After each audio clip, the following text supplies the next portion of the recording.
Hi there, welcome back. So in today's video we're going to demonstrate how to make some coasters using everything that you can see in front of you. So this is actually a gift bag. Now it's still got the tissue paper there and a lovely gift tag, so obviously I won't be using those, but I've taken it apart from downside one of the side of one of the seams and just deciding where I think is going to be best to place the coaster moulds to then draw around them and cut them out and put them in. So we're going to use these beautiful flower shaped ones with a little bit of extra detail on them too. There we go. So just trying to move the mould around the gift bag to decide exactly where I'm going to then cut out the shape. Now, things to remember with this. You are not going to demold them and have them with the downside being the upside and the upside being the downside. But there's a little trick with these, as you're going to see soon. Now, all I'm showing you here is the fact that obviously I've got two pieces to this gift bag. I'm only going to use one. So by all means, I will be keeping the other piece of the gift bag in my stash and may use it at a later date, perhaps in a trinket tray or maybe some more coasters. Who knows? We'll see. Lots of options available. So just using a regular pair of scissors to cut through this. Obviously don't use your best dressmaking scissors because you will blunt them. Yeah, these are just some regular small craft type scissors. So just sort of cutting along the edge there. Obviously if you've got a guillotine or another way of cutting, please do cut it using whatever you feel comfortable to cut it with. If you want to use a ruler and a craft knife, just be careful obviously because you're using a blade there that you don't cut yourself. There. So I have 4 of these beautiful flower moulds. I'm just trying to decide, because I'm a little bit indecisive, where I'm going to place them. So what's best? Do I do one in the middle? One at the top, 2 in the middle, 1 at the bottom? What do I do? And I'm looking at that thinking if I do it like that, I'm going to have quite a lot of wastage of the corners of this bag.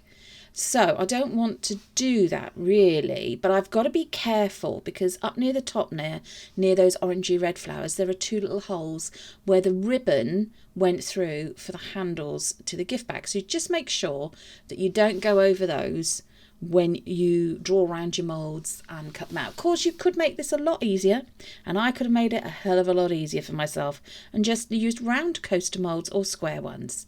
But I decided it's a nice flowery gift bag print. Let's do some flower shaped moulds as well. So just using a regular biro pen, you can use a Sharpie, as long as it shows up, and just drawing around the edge of the mould. Now, I thought to myself, right, so if when I cut these out, as long as I cut just inside of that pen line, all should be good. And just to let you know, these moulds are all exactly the same shape. They're flower shaped, but they're exactly the same. So I've cut just like a circle around it. And here you can see me just cutting around the inside of that pen line, which follows the mould. Now, what I should have done is cut further in again, because trying to line this up then to put back into the mould after I'd done this cutting it out, cutting off the excess, it didn't line up. And, you know, for the life of me, I couldn't work out now what on earth have I done wrong. And it's just literally because of the width of that top bit at the outside of the mould. See, look, here we go. Doesn't fit. Just doesn't fit.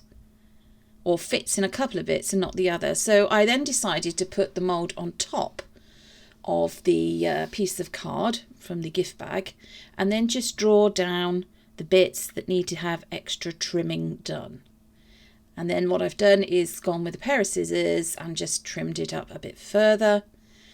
And just keeping myself, I just kept my fingers crossed that they would then fit. They did. Now, some of them have got a few little bits where I've gone a little bit too far in, But to be honest, these are handmade with love.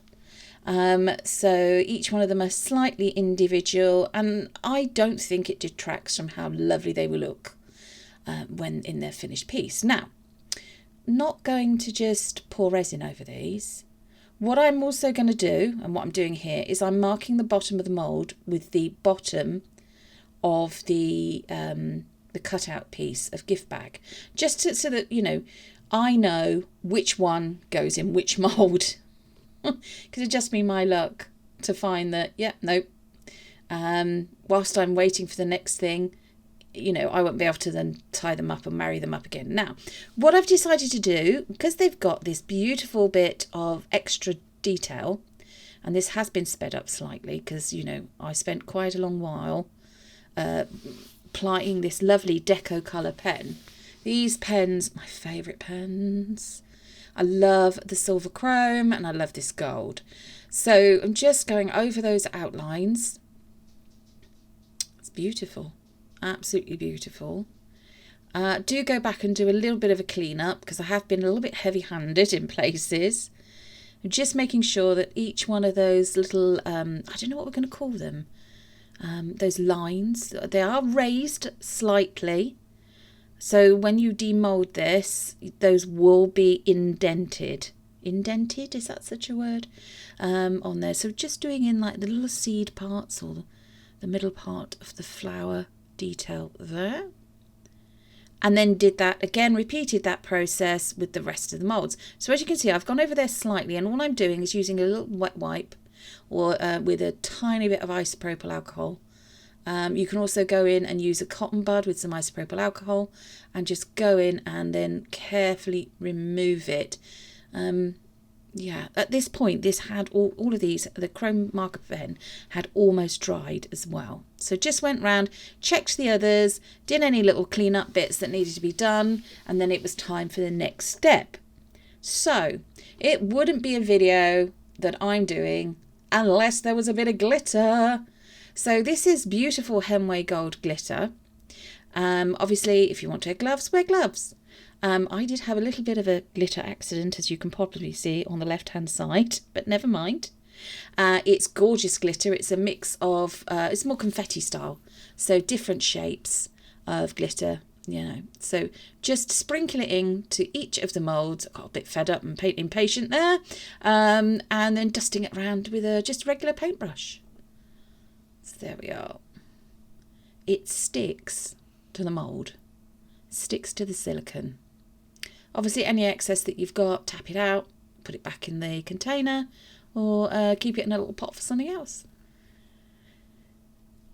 So there we go, just spreading it round, trying to be random but equal, if that makes sense, with this. Now, Wayne has very kindly mixed up some resin, and this is actually Wayne pouring this resin in. Now, he's mixed up the resin, and then we've added the acrylic ivory coloured paint to this. And it makes this sort of like a buttermilky colour. It's beautiful, beautiful colour. I love this colour. Anyway, it's just helping it. He's only pouring a small amount in. So it needs to be literally like a millimetre or two maybe, just enough to cover the surface and obviously to cover the gold glitter. So he did that on each of them. Unfortunately, I haven't got any more footage. I don't know where that went. Waited a few hours till it started to go tacky, and then I've placed our cut out flower shapes on top of the resin and press them down. So the resin, the tackiness of the resin acts a bit like a glue. Now, you know me by now. I love butterflies, I love glitter, I love flowers. That's one thing you didn't know about me. So I went through our stash of these beautiful PET stickers and decided, yep, I am going to put a butterfly in each one. I did wait, by the way, till the following day before doing this to make sure that the resin that was in the bottom of these moulds had completely hardened. It had cured.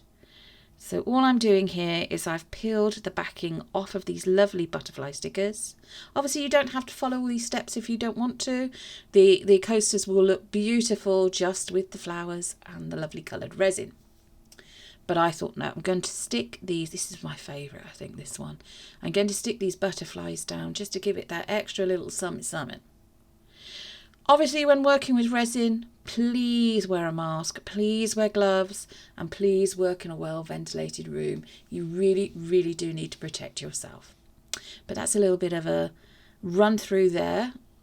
Now, I am going to try a method that I saw Claire from Claire's Crafty Corner use to try and disguise the outline of these stickers.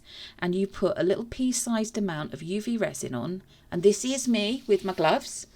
And you rub it over the entire surface area of the sticker. So you just rub it and you keep rubbing it in and you rub it in, and it's supposed to, and then you cure it. So I won't show you me using the light, but I will show you what I use. So here you are, this is the UV light. So I did all of them and then I cured them all. Now, this is Wayne coming back then afterwards, after they've all been cured, and he's pouring a layer of crystal clear resin over the top, just helping it to the edges there. Now he does this for all 4 of the moulds, and he's just taking it up to the edges and then up to the top of the mould.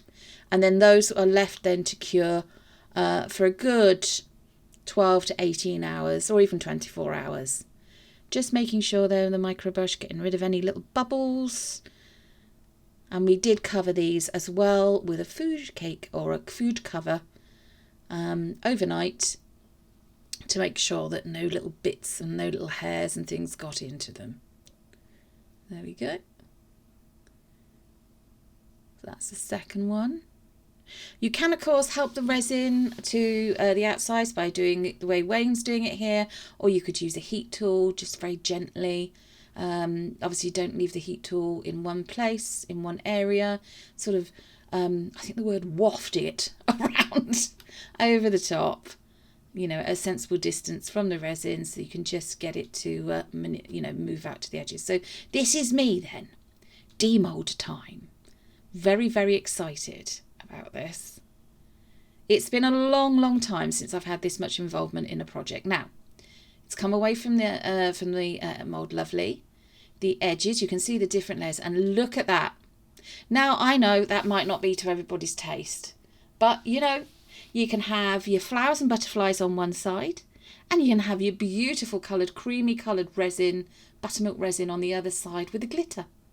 Totally up to you. We've got a little bit of tidying up to do around the edges. Now, what I haven't done, but you could of course do, is go back with the gold coloured deco pen or gilding paint and just go around the edge and the side edge of those moulds.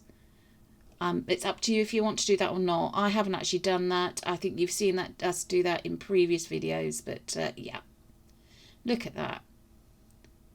Absolutely love it. And the glitter does not come off on your hands either. So here's the final shot. I hope you've enjoyed this video. I loved doing this video, making this project for you. So that's on the one side there, and then on the other side, that's the one with the glitter. So take care, everyone. Thanks for watching, liking and subscribing. Hit that notification bell for us. And we've made it to 1,100 subscribers. So a big thank you from all of us here at Lottie Jasmine Designs to all of you watching these videos. Thank you. Bye.